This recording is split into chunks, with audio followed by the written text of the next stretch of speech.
En fait, moi qui suis très sensible, je suis très souvent extrêmement touché par la façon dont les autres sont plus sensibles que moi.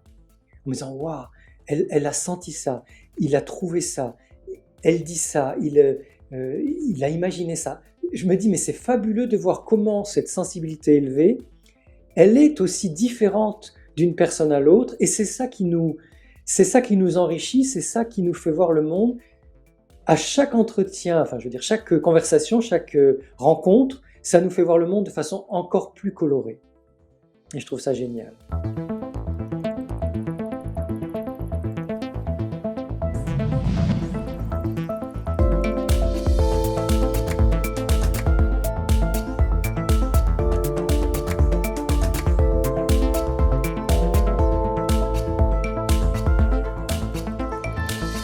Salut les curieuses, salut les curieux. Aujourd'hui, j'ai la chance d'avoir rendez-vous avec Saverio Tomasella, docteur en psychologie clinique, docteur en management des organisations, psychanalyste, écrivain, chercheur, membre de l'Observatoire de l'ultrasensibilité, fondateur du Centre de recherche et d'études en psychanalyse, mélomane, musicien, bref, artiste, créateur de la Journée mondiale de l'hypersensibilité qui a lieu chaque année le 13 janvier, mais également hautement sensible.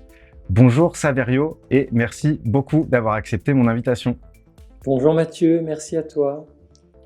Avec plaisir, j'ai cité beaucoup de casquettes, d'étiquettes te concernant, mais le tout étant plus que la somme des parties, cela met directement en avant le fait que tu n'es pas résumable à l'une d'entre elles et qu'on pourra en trouver beaucoup d'autres sans pour autant parvenir à te cerner totalement, ce qui est, tu en conviendras, une assez bonne nouvelle.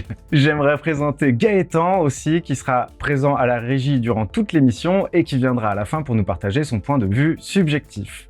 Ok, donc on va commencer, si tu veux bien, par explorer ensemble les 3 étapes. Je vais les résumer brièvement, puis nous développerons ce qu'elles peuvent bien représenter ou non dans ton parcours de vie. Donc la première étape, c'est celle du décalage. On se demande ce qu'on fout là, et on se sent infiniment seul avec son ressenti, seul avec sa vision du monde, on se sent potentiellement fou, et pour résumer le tout, souvent on en arrive à dire qu'on est extraterrestre. L'étape 2, c'est l'arrivée de l'étiquette dans notre vie, sur notre front, qui va expliquer ce décalage de façon plus ou moins scientifique, mais rationnelle, et qui va nous apporter 3 certitudes. On n'est pas seul, on n'est pas fou, et on est bien un peu extraterrestre à l'endroit où on appartient à la tribu de l'étiquette en question. L'étape numéro 3, eh bien, c'est ce qu'on fait de tout ça. Et ma question est la suivante, est-ce qu'il ne s'agirait pas à ce moment-là de réhumaniser son extraterrestre ? Voilà. Première question à toi, Saverio. Est-ce que tu as déjà utilisé le terme d'extraterrestre pour t'auto-qualifier ? Non, non, je n'ai jamais utilisé le terme d'extraterrestre pour me qualifier, mais je pense que c'est une question de génération aussi, parce que j'ai remarqué que dans ta génération, beaucoup de personnes l'utilisent. Et donc je pense que il y a quelque chose de certainement important là derrière. Moi, je me suis plutôt dit que le monde déconnait. C'est-à-dire que moi, je me sentais bien terrestre, bien humain, bien, enfin bien, faisant partie de ce que j'aurais aimé voir comme humanité ou comme habitant de la planète, et en me disant, mais c'est pas possible, il y a beaucoup de personnes autour de moi qui tournent par rond, qui ont fermé leur cœur, perdu leur sensibilité, qui n'arrivent pas finalement à être elles-mêmes, qui sont comme des espèces de robots. Ce qui fait que oui, pourquoi pas extraterrestre, mais je pense que vous, dans votre génération, vous exprimez autre chose. Voilà, mais c'est à vous de le dire, hein. Je peux pas Non, parler. mais c'est intéressant. En fait, ça se rejoint, mais ton postulat de départ, c'est que tu es humain et que tu es témoin d'une humanité qui a fermé son cœur, on pourrait dire ça Voilà. comme ça. Et nous, peut-être que le décalage étant peut-être plus apparent parce que la décadence de la fermeture du Oui, cœur ayant eu lieu depuis plus de temps, parce qu'elle est très oui, rapide, certainement. Oui, on parce a... que, en fait, quand j'étais enfant, moi je suis né en 66, en 1966, donc dans les années 70, le monde était encore assez humain. C'était le début des crises. Je dis des crises parce qu'elles n'ont pas arrêté de se succéder depuis le début des années 70. C'était le début des crises économiques, mais du point de vue humain et social, il y avait encore du débat. Il y avait encore la possibilité d'exprimer ses émotions, d'être beaucoup plus dans la fraternité. C'était une époque baba cool, c'était l'époque hippie, euh, avec beaucoup de dialogue. Et ce qui fait que quand on était sensible, même si on se sentait en décalage, on n'avait pas l'impression que c'était si grave que ça ou qu'il y avait une telle disparité. Vous, vous êtes né dans un monde violent, dans un monde de terrorisme, dans un monde de cynisme aussi, dans un monde de disparité économique, sociale, culturelle énorme. Et je pense qu'effectivement, la prise de conscience pour vous, pour votre génération, a dû être beaucoup plus violente. Alors que pour moi, elle a certainement été beaucoup plus progressive.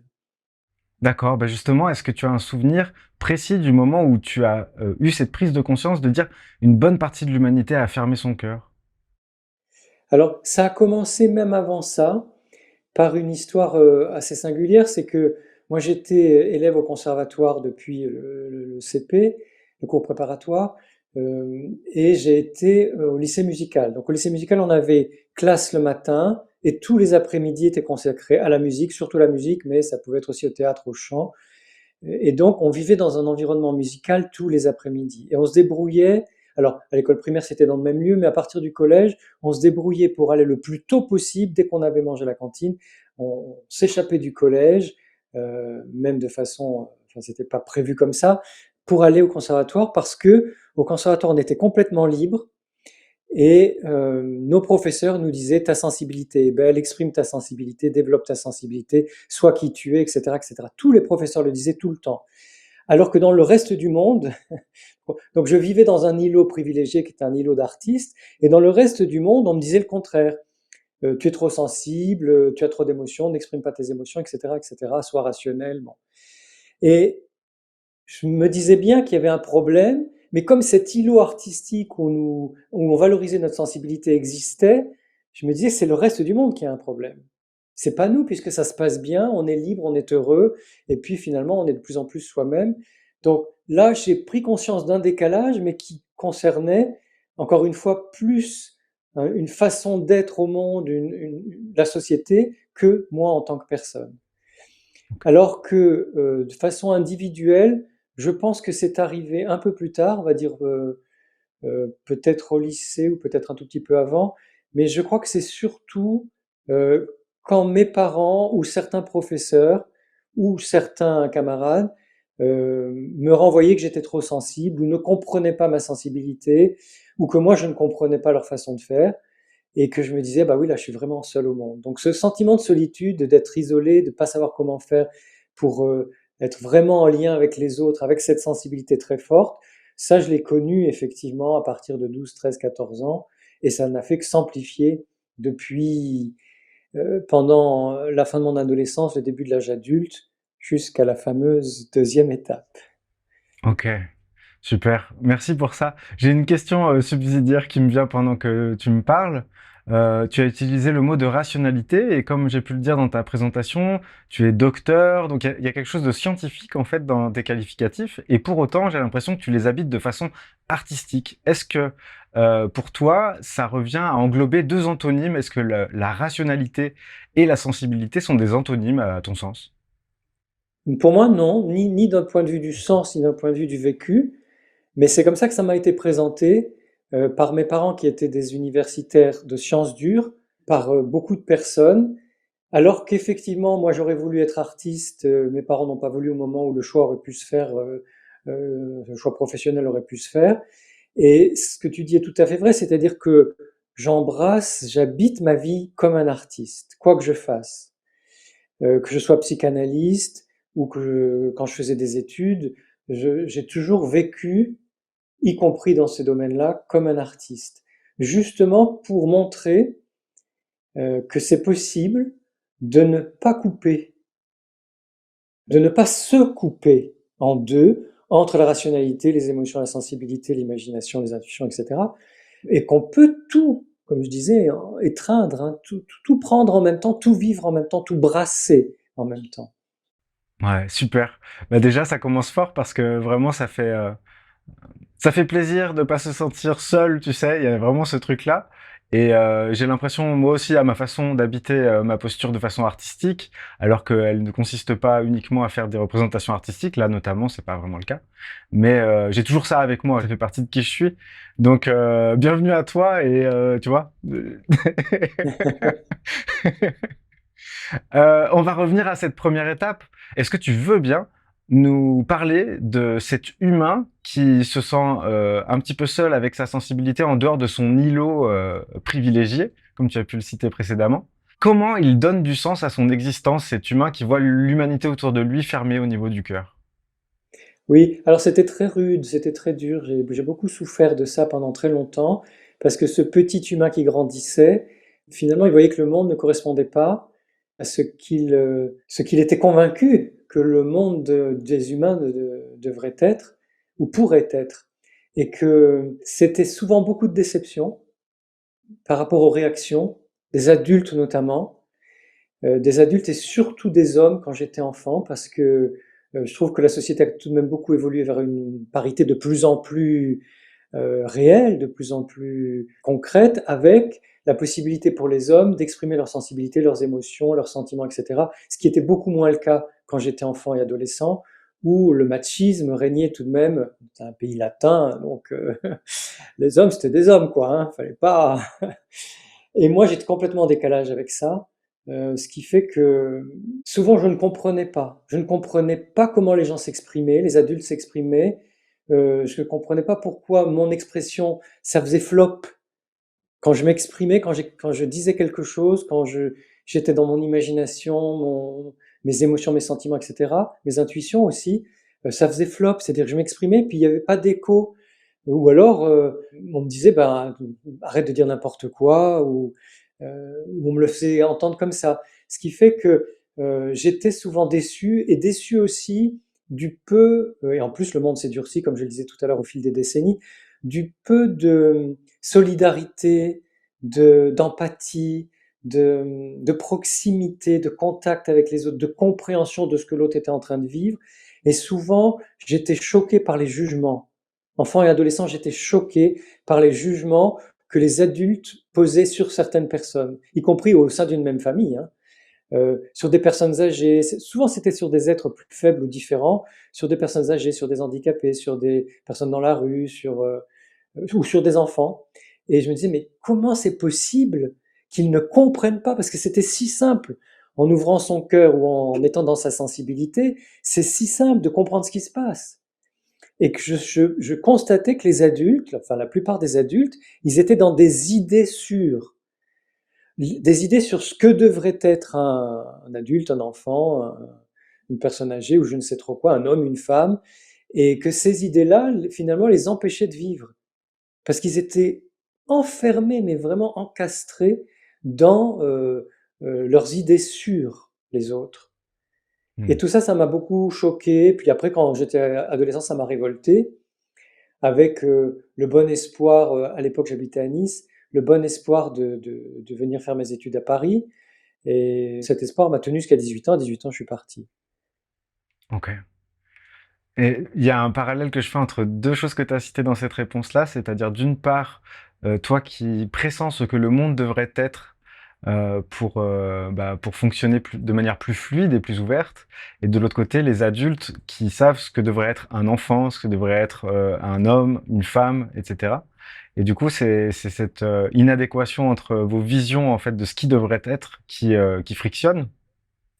Oui, oui, tout à fait. Et en même temps, je pense que j'ai toujours été quelqu'un de très spontané, ce qui fait que mon rapport à la vie était direct et direct. C'est-à-dire que bien sûr que j'avais une idée de ce que je souhaitais que le monde puisse être, plus humain, plus sensible, oui, plus spontané, plus enthousiaste, plus solidaire et plus vivant aussi. Mais ce qui me choquait beaucoup, c'était justement le fait que moi j'essayais de vivre la vie de plein pied, directement avec ma sensibilité, et que je voyais beaucoup de personnes, surtout les adultes, s'imposer et écraser le reste du monde, j'allais dire, avec des idées, des idéologies, des présupposés, des jugements, enfin des trucs mentaux, des trucs qui viennent d'une construction intellectuelle, et non pas de comment ça se passe là entre nous. Ouais. Oui, oui, c'est un distinguo très clair. Est-ce que cette étape 1 a duré jusqu'à un moment précis pour toi? Tout à l'heure, tu as amorcé à l'étape 2. Est-ce que ça a été la révélation de ton hypersensibilité ou pas du tout pour toi? Alors, non, ça s'est passé autrement. Ok. Peut-être parce que comme je suis un pionnier de la sensibilité élevée, pour moi, il a fallu que je franchisse Que tu y d'autres ailles étapes à la avant machette un peu. d'arriver, oui, c'est ça, Ok. avant d'arriver à ça. Ça s'est passé. déjà dans un conflit entre est-ce que je vais devenir gestionnaire, parce que mes premières études, c'était des études de gestion, même s'il y avait beaucoup de communication et de psychosociologie dans ces études-là, parce qu'on avait le choix de certaines options, et que je continue à faire du théâtre, du chant, de la clarinette. Mais est-ce que je vais être artiste, même si mes parents me l'interdisent, ou est-ce que je vais être ce gestionnaire qui va faire du marketing dans une entreprise? Donc ça s'est passé dans ces moments où j'essayais d'affirmer de plus en plus l'artiste que je suis, avec les résistances de mon milieu, de mes parents, etc., qui me tiraient tout le temps du côté sérieux, enfin de ce qu'ils considéraient comme sérieux. Euh, et j'ai, comment dire, renoncé à un moment puisque j'ai tout de même été dans le marketing, la publicité, etc. pendant quelques années. Mais heureusement, vers 20 ans, sentant ce conflit énorme, j'ai commencé une psychanalyse parce que je me sentais pas de me débrouiller tout seul avec cet énorme conflit, qui était avec un autre conflit sous-jacent concernant ma sexualité, parce que je sentais bien que j'étais homosexuel, mais à l'époque, c'était encore très très mal vu. Et donc, comment j'allais faire pour l'annoncer, l'assumer, etc. Et donc, cette psychanalyse m'a beaucoup aidé déjà à me pacifier avec l'artiste que je suis, l'homosexuel que je suis, l'homme sensible que je suis, etc. Et ça, pour moi, ça a été la deuxième étape, ou Ok. la première de la deuxième étape, c'est-à-dire déjà être en paix avec moi-même, me dire, bon, bah oui, il y a des personnes qui voudraient que je sois autrement, ou le monde propose des standards ou comment dire, des critères de jugement sur ce qui est bien et moins bien qui ne sont pas les miens. Mais moi, seul avec moi-même ou avec quelques amis, ça va. Je vais bien, je m'aime, enfin, je m'aime suffisamment et euh, je me sens à l'aise avec qui je suis. Et ce n'est que dans cette phase-là que je me suis rendu compte que vraiment le marketing et la communication, c'était pas fait pour moi, et que je me suis formé pour devenir psychanalyste. En me disant, la psychanalyse, c'est de l'écoute, c'est donc de la musique. Je vais être un musicien psychanalyste. Et j'ai toujours abordé mon métier de psychanalyste comme ça. Je suis un musicien qui écoute les autres, qui écoute la voix des autres, et qui les aide, comme un professeur de chant, à développer leur voix, épanouir leur voix à tous les sens du terme. Donc c'est cette façon-là qui m'a permis de devenir psychanalyste. Et dans cette deuxième psychanalyse, qui était aussi une psychanalyse de formation pour que je puisse devenir moi-même thérapeute, j'ai pris conscience que ma sensibilité n'était pas un problème, que ma sensibilité était très bien comme elle était, qu'on ne pouvait pas être trop sensible, et que donc c'était le monde autour de moi qui avait du mal à accepter ma sensibilité ou trop de sensibilité chez tous les êtres humains qui sont plus sensibles que la moyenne. Donc, avant même que je puisse désigner ça comme une haute sensibilité, une hypersensibilité, j'ai eu cette prise de conscience fondamentale qui, là, oui, m'a fait entrer vraiment pleinement dans la deuxième étape. Je suis Ok. très sensible et alors, tout va bien. Ouf! Super. Merci pour ce témoignage. Et je me dis justement, vu qu'il y a une acceptation à ce moment-là, en fait, l'étape 2 pour toi, c'est l'acceptation de ta sensibilité, c'est le fait de l'assumer, de l'incarner et de voir ce qui se passe ensuite. Et en fait, c'est rigolo parce qu'il y a le monde qui n'accepte pas la sensibilité trop élevée, mais je pense qu'elle est encore moins acceptée par un monde qui voit que la personne en question se demande si elle devrait ou non fermer. Exactement. Et, et à partir du moment où on ne se pose plus cette question, a priori, les choses sont plus fluides. On est d'accord? Exactement, parce que ce que j'ai découvert paradoxalement, c'est que quand on accepte d'être très sensible, eh bien, on n'a plus besoin de rétrécir, de rabaisser, de diminuer sa sensibilité. C'est-à-dire qu'il n'y a plus de limite. À partir du moment où on sait qu'on est très sensible ou hautement sensible, on peut y aller. Et pour moi, ce qui a été absolument jubilatoire, c'est de me dire, mais je peux vraiment être le plus sensible que je veux, autant aussi sensible que je veux. Et donc, j'ai développé ma sensibilité. C'est pas simplement, je me suis dit, j'accepte ma sensibilité, elle est très élevée, mais je peux y aller. C'est-à-dire que de toute façon, on me reprochera d'être trop sensible pour certains, et puis on se dira il est très sensible. Donc je peux vraiment me lâcher et être aussi sensible que je le souhaite. Ok. Pour préparer cette émission, j'ai regardé et écouté beaucoup de tes interventions. Et il y a deux mots qui me sont venus spontanément. C'est l'émerveillement serein. Je voudrais savoir qu'est-ce que tu penses de ces deux mots collés ensemble pour parler de toi et lesquels tu aurais envie d'ajouter pour être plus précis. Eh bien, je te remercie du fond du cœur parce que ça me convient tout à fait et je pense que oui, ça me définit bien, l'émerveillement serein, parce que depuis tout petit, je suis quelqu'un qui s'émerveille vraiment tous les jours et plusieurs fois par jour. Enfin, vraiment, je vis dans l'émerveillement de petites ou de grandes choses. Et serein parce que, au fond de moi, je le suis et c'est tout de même quelque chose que je cherche dans un monde chaotique.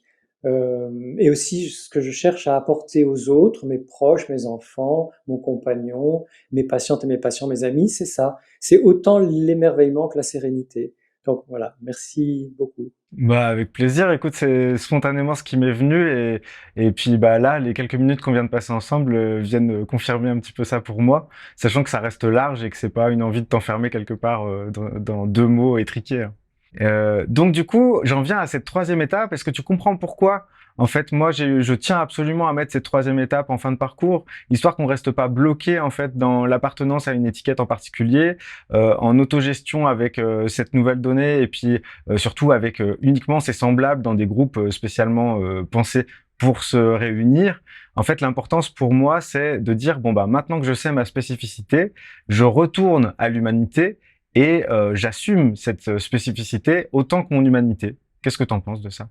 Ah, je suis mille fois d'accord, je suis tout à fait d'accord, c'est vraiment très important parce que je vois trop de personnes, depuis qu'on parle d'hypersensibilité ou de haute sensibilité, suivant qu'on le dit à l'anglo-saxonne ou à la française, depuis qu'on parle de haute sensibilité, je trouve qu'il y a trop de personnes qui ont tendance à s'enfermer dans leur étiquette en disant ça y est, j'ai trouvé, je vais être qu'avec des hypersensibles, tout va bien, et qui ont tendance à tout expliquer aussi par la découverte de cette étiquette, alors que nous avons une histoire singulière, nous avons des souffrances d'êtres humains et aussi des souffrances d'humains dans une société, dans un monde qui va plus ou moins bien et en ce moment va plutôt pas très bien. Euh, donc je pense que c'est très important de dépasser l'étiquette, même si elle nous fait du bien, même si elle nous rassure, même si elle nous renforce, même si elle est une prise de conscience immense, et même si elle va permettre un très beau développement de notre personne. C'est important, quelle que soit l'étiquette d'ailleurs, de la dépasser comme tu le dis, d'aller de plus en plus vers son humanité. Euh, et sa propre humanité, sa singularité, c'est-à-dire que à travers la découverte, alors c'est ça qui est fabuleux dans la sensibilité, surtout si elle est élevée, c'est que plus je découvre ma sensibilité, plus je peux être singulier ou singulière. C'est-à-dire que je peux percevoir vraiment mon originalité, ma subjectivité, ce qui fait que je suis différent aussi des autres. Même si c'est des petites différences, je suis quelqu'un d'unique et cette unicité, elle a besoin d'être exprimée pour moi parce que ça m'épanouit, mais pour le monde parce que j'ai besoin de ton unicité, Mathieu. Et je suis persuadé que d'autres peuvent avoir besoin de mon unicité, c'est-à-dire que nous nous apportons ce qui est de l'ordre de cette différence, de ta singularité ou de la mienne, parce que c'est ça aussi l'émerveillement. L'émerveillement, pour moi, il commence toujours par un étonnement. Waouh, Mathieu a dit ça. Mathieu a présenté les choses de cette façon. Et je suis toujours, oui, je suis toujours très ému, très touché par la sensibilité des autres. Ce que j'expliquais dans une interview, c'est que, en fait, moi qui suis très sensible, je suis très souvent extrêmement touché par la façon dont les autres sont plus sensibles que moi. En me disant, waouh, elle a senti ça, il a trouvé ça, elle dit ça, il a imaginé ça. Je me dis, mais c'est fabuleux de voir comment cette sensibilité élevée, elle est aussi différente d'une personne à l'autre, et c'est ça qui nous enrichit, c'est ça qui nous fait voir le monde. À chaque entretien, enfin, je veux dire, chaque conversation, chaque rencontre, ça nous fait voir le monde de façon encore plus colorée. Et je trouve ça génial. Bah, je suis entièrement d'accord avec toi et c'est tout le sens de cette chaîne et de ces échanges avec des invités qui à chaque fois, moi, m'émerveillent par leur parcours que je n'aurais Mm. jamais. Et justement, c'est pas une histoire de vouloir piquer les parcours, mais c'est de vouloir avoir ces teintes différentes autour de mêmes sujets, de mêmes problématiques entre guillemets, mais j'ai pas envie de trouver ce mot-là. Ah, j'aimerais bien en avoir un autre. Euh, les mêmes thématiques, on va dire ça comme ça. Et ce qui me touche particulièrement dans les témoignages qui sont faits, c'est qu'en fait, plus on va vers sa sensibilité propre et sa singularité propre, moins on se pose la question de devoir Mm. trouver sa place.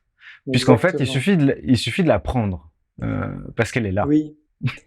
Oui, c'est ça. Merci Mathieu. Ça, c'est très très important parce que les, les tubes du développement personnel qui sont souvent imposés par les médias et par les stars des médias ont des visions souvent très très restrictives de la vie. Et ce que tu dis là est absolument vrai, c'est extrêmement juste. Plus on est dans l'incarnation de sa singularité, plus on habite qui on est, plus on exprime vraiment librement qui on est, plus on est là, présent avec les autres. Il n'y a pas besoin effectivement de créer, trouver, forcer sa place. C'est là. De toute façon, on coexiste. Il n'y a pas de place à prendre. C'est simplement que quand tu parles, il y a de la lumière. Quand tu parles, je te vois plus. Quand tu parles, je te sens plus. Et donc, tu existes plus pour moi. Et ça, je trouve ça absolument fabuleux. Trop chouette. Ça me donne presque envie d'arrêter de parler, non pas pour te contredire, mais pour goûter ça. Mais c'est important de savourer. Ouais, tout à fait. J'ai une question à improviser. En fait, j'allais aborder quelques questions concernant les émotions, évidemment. Mais est-ce que les émotions et la sensibilité, c'est la même chose? Est-ce que la sensibilité, c'est pas plus large que les émotions pour toi? Oui, alors ça aussi, c'est une question extrêmement importante parce que les Américains ont leurs qualités et leurs défauts, mais ils ont un défaut, c'est de mettre les choses dans des cases, dans des catalogues, des catégories, etc. Et c'est une bonne chose qu'on parle d'émotions parce qu'avant on n'en parlait pas, mais on oublie que la sensibilité est beaucoup plus large. La sensibilité, ça va d'abord être toutes nos sensations. Et elles sont infinies parce qu'on a tout le temps des sensations. Au moment où je te parle, j'ai des sensations dans mon corps, à beaucoup de niveaux de mon corps, par rapport à la situation physique dans laquelle je suis là, mais aussi par rapport à ce que tu dégages, ce qu'on se dit, ce qui se passe depuis le début de notre rencontre, etc. Donc la sensibilité, c'est d'abord un florilège de sensations, qui sont des sensations en même temps. Et ensuite, bien sûr, il y a les émotions, et pas seulement les 4, 5 ou 6 émotions primaires dont on nous parle tout le temps, mais on vit plein d'émotions très très différentes. Au-delà des émotions qui peuvent être plus ou moins durables, il y a les sentiments qui, eux, sont durables. Un sentiment amoureux peut durer très longtemps, un sentiment amical aussi. Il y a aussi des sentiments de rancœur, de rancune, etc., de ressentiment, qui peuvent durer très longtemps. Donc là, on est dans une durée qui va au-delà de plusieurs jours, plusieurs mois, ça peut même durer en années. Et puis, dans la sensibilité, il y a l'intuition, toutes nos intuitions. Et on en a beaucoup, c'est parce qu'on les écoute peu qu'on se rend pas compte qu'on a presque tout le temps des intuitions dans toutes sortes de situations. Et au-delà des sensations, des émotions, des sentiments et des intuitions, il y a bien sûr notre imagination. Notre imagination est sans cesse nourrie par notre sensibilité et vient la nourrir en retour. Tout ça, c'est la sensibilité. Donc, ce qui fait que quand on limite la sensibilité des émotions, on a tort. Bien sûr qu'elles en font partie, mais c'est seulement une partie. Ouais, je trouve ça important, ouais, d'aborder ça comme ça. Tu vois, j'avais pas prévu cette question, mais en fait, elle est essentielle. Donc super, merci pour ça. Et j'en viens quand même aux émotions, de façon assez cliché. Mais je me posais la question, est-ce que les émotions sont des messagères porteuses de mise en conscience? Exactement, c'est une très belle définition. Les émotions sont des messagères de mise en conscience et ce sont des messagères d'abord corporelles. L'émotion, avant que nous puissions la traduire, elle va être détectée par notre corps sous forme de sensation. Et ce qui est difficile le plus souvent, c'est que notre société, qui est une société de morale, alors pendant longtemps il y avait les morales religieuses qui existent toujours, mais maintenant en plus il y a des morales psy, des morales philosophiques, des morales politiques, des morales de toutes sortes, et des morales de développement personnel ou des morales de spiritualité. Notre société qui est une société de morale n'aime pas les émotions parce qu'elles lui échappent. Une émotion, ça dit ce que ça veut, c'est complètement libre. Ça dit ce que ça veut parce que ça vient nous informer, c'est ça, là, les messagères, de ce qui se passe pour moi dans cette situation. Ce qui fait que la meilleure chose que nous puissions faire, c'est les accueillir et leur dire merci. Une émotion ne vient jamais pour rien. Elle vient effectivement nous donner une information importante pour nous à ce moment-là, et souvent sur un besoin qu'il est important d'écouter pour pouvoir nous respecter, prendre soin de nous et aller bien, y compris dans la relation. Ouais, ouais, Et alors, j'en profite pour dire qu'il n'y a je pas t'en de prie. bonnes ou mauvaises émotions. Hmm. De ce point de vue-là, puisque toutes les émotions sont des messagères qui viennent nous aider à mettre en conscience ce que nous sommes en train de vivre, donc l'expérience que nous sommes en train de vivre, toutes les émotions sont bonnes. C'est pas parce qu'elle est désagréable ou difficile ou pesante ou envahissante qu'une émotion pourrait être jugée entre guillemets, mauvaise. Toutes les émotions Hmm. sont bonnes. Je te rejoins aussi là-dessus, ouais. Je me disais, on qualifie régulièrement les gens sensibles qui expriment leur sensibilité de fous ou d'hystériques. Mais étant donné le monde dans lequel on vit, justement, qui souffre d'hyposensibilité, est-ce que la sensibilité ne joue pas au final un rôle de garde-fou? Oui, oui, oui, oui, ça c'est tout à fait vrai, les deux sont vrais. Alors je vais commencer par l'hystérie et puis je vais venir Ouais, à la folie après. L'hystérie, c'est la plus belle chose qui puisse arriver à un être humain. Parce que ce que la psychanalyse nous a appris, c'est que nous sommes tous soit névrosés, soit psychotiques, soit pervers. Donc il vaut mieux être névrosé, parce que c'est tout de même beaucoup mieux et beaucoup plus facile à vivre. Et dans les névroses, l'hystérie, c'est la plus légère, c'est la plus créative, c'est la plus expressive, et c'est celle qui n'est pas pathologique, sauf dans des formes très graves, mais qui n'existent plus, qui existaient du temps de Freud. Donc l'hystérie, c'est la plus belle chose qui puisse arriver à un être humain. Soyons hystériques. Sauf que la société qui est plutôt obsessionnelle ou paranoïaque, c'est-à-dire dans des modèles très cadrés, de performance, d'organisation, il ne faut pas que ça dépasse, cette société qui est soit très obsessionnelle, soit très paranoïaque, ça dépend des moments, des périodes ou des pays aussi, hein, ou des systèmes politiques, elle ne supporte pas l'hystérie, puisque l'hystérie échappe à l'organisation. L'hystérie est dans l'expressivité, dans la créativité et dans la sensibilité. Donc, soyons hystériques, il n'y a rien de mieux. Après, concernant la folie, ben, évidemment que dans un monde qui se veut extrêmement rationnel, cadré, raisonnable, où on devrait porter tout le temps des masques, ne plus se toucher, vivre confiné, hein, ça c'est un peu le, l'extrême de ce monde qui veut ce monde sécuritaire, c'est un monde sécuritaire qui voudrait nous enfermer pour qu'on ne soit jamais exposé à quoi que ce soit. C'est sûr que la sensibilité des personnes hautement sensibles, des ultrasensibles, paraît une folie. Parce que là encore, hein, ça échappe ou ça déborde ou on ne sait pas sur quoi ça va donner. Et forcément, on va nous traiter de folles et de fous. C'est une qualité. Prenons ça comme un compliment. Ça veut dire que nous échappons à ce monde mort. Les gens sensibles, les personnes sensibles sont des personnes vivantes. Quand on se coupe de sa sensibilité, on devient un robot, un ordinateur, un bon petit soldat, mais on n'est plus vivant. Soyons folles et ouais. soyons fous. Ça marche.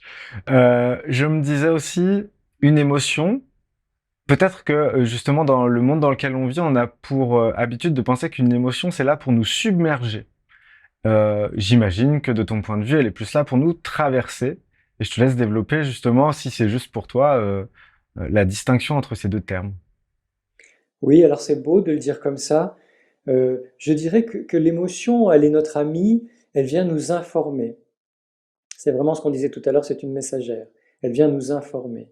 Après, effectivement, euh, il est possible que nos émotions nous envahissent ou nous submergent, une petite nuance entre être envahi et être submergé, mais souvent, justement, dans une éducation scolaire de la performance qui a mis de côté tout ce qui est artistique, tout ce qui est érotique au sens large, tout ce qui est de l'ordre de l'exaltation, de l'exultation et de l'hystérie, euh, euh, dans ce monde-là, le seuil qui fait qu'on se sent envahi ou submergé, il est très bas.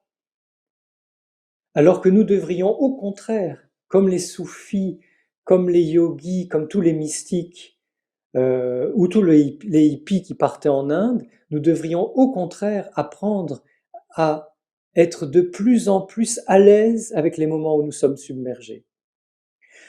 Aujourd'hui, il y a des gens qui partent en Amérique latine prendre de l'ayahuasca. Dans les années 70, les gens prenaient du LSD. Pourquoi? C'est parce qu'on a besoin, d'une façon ou d'une autre, de faire l'expérience de je me laisse submerger, mais je suis accompagné par des amis ou par un thérapeute, un chaman, etc. Et je me rends compte qu'il n'y a aucun danger à être submergé. Ou alors on a fait ces expériences tout seul quand on était enfant, adolescent, etc.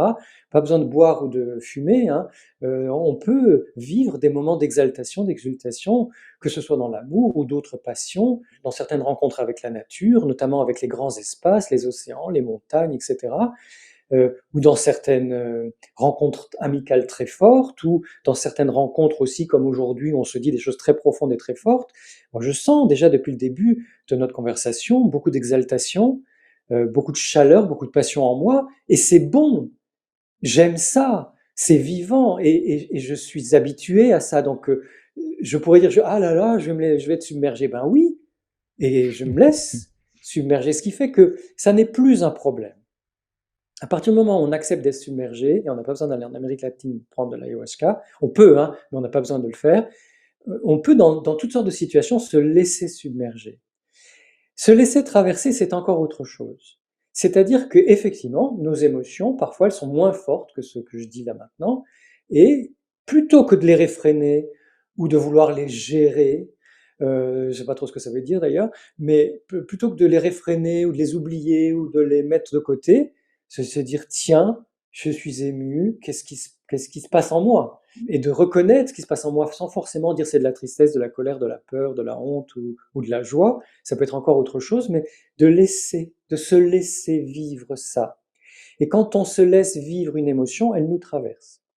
Alors ce qui est très intéressant du point de vue neurologique, de la neurobiologie, c'est que effectivement, en thérapie, on propose ça aux patientes et aux patients, de fermer les yeux quand il y a une émotion ou quand on se souvient d'une émotion, et de désigner quelles sont les sensations, le parcours des sensations dans le corps, parce que les émotions font... Le système nerveux, il a des branches et des rameaux partout dans le corps. Ce qui fait que quand on vit une émotion, si on ferme les yeux et qu'on se donne le temps, on va sentir le parcours sensoriel de l'émotion d'un endroit à l'autre du corps, et quand ce parcours est fini, l'émotion est partie. Donc c'est vraiment ça. C'est pas une idée se laisser traverser par les émotions, c'est vraiment concrètement physique. Ok. Et c'est une très bonne chose de se laisser traverser par ces émotions. Ouais, à ce moment-là, en fait, on se retrouve un peu dans la situation d'un tube qui se fait traverser par une information. Et quand on dit informer, il y a je sais pas exactement l'étymologie du terme informer, je devrais le savoir, mais je le sais pas. Mais je me dis, il y a une sorte de déformation passagère qui va ne pas nous laisser intact à la fin du passage. C'est-à-dire, on est un tube qui est un peu secoué, et à la fin de la secousse, on va se retrouver transformé grandement ou moins grandement selon l'émotion et l'intensité de l'émotion. Mais a priori, on ne reprend pas exactement la forme qu'on avait à ce moment-là. Et je me dis, ça se trouve, intuitivement, ce serait une sorte de résistance au changement, en fait, la peur d'être submergé. Exactement, tu dis les choses de façon très très juste. C'est exactement ça, c'est-à-dire qu'en fait, plus nous avons peur de changer, de nous transformer, de nous laisser transformer par l'émotion, plus nous avons peur d'être submergés, etc., plus nous résistons et nous empêchons le processus vital, naturel, de se faire par lui-même. Et or, ce processus, il nous veut du bien. Et comme tu disais, et c'est pour ça que je suis vraiment révolté et complètement contre les idéologies sécuritaires, y compris dans la psychologie, parce qu'elles sont de plus en plus fortes, ce qui peut s'expliquer par la crise actuelle, mais nous n'avons pas besoin de sécurité. Nous avons besoin de fiabilité dans la relation avec l'autre, et nous avons besoin de pouvoir nous retrouver en nous-mêmes à certains moments, parce que ces retrouvailles avec nous-mêmes nous permettent d'y voir plus clair et de nous ressourcer et de nous recentrer. À partir du moment où j'accepte que la vie est impermanente, à partir du moment où j'accepte que de seconde en seconde, je me transforme de toute façon, parce que c'est ça le mouvement de la vie, c'est ça la biologie du vivant, les émotions aussi vont participer à ce métabolisme de la transformation. Et plus j'accepte ce qui m'arrive, plus je me laisse transformer, plus je suis vivant, mais aussi plus je suis puissant. Pas dans la puissance des États qui se font la guerre, mais dans la puissance de la vie qui est en moi et de ma capacité à sentir et à exprimer ce que je suis en train de vivre. Donc à me faire comprendre des autres. Carrément. C'est un plaisir d'échanger avec toi, Saverio. C'est Petite un plaisir parenthèse au partagé. passage.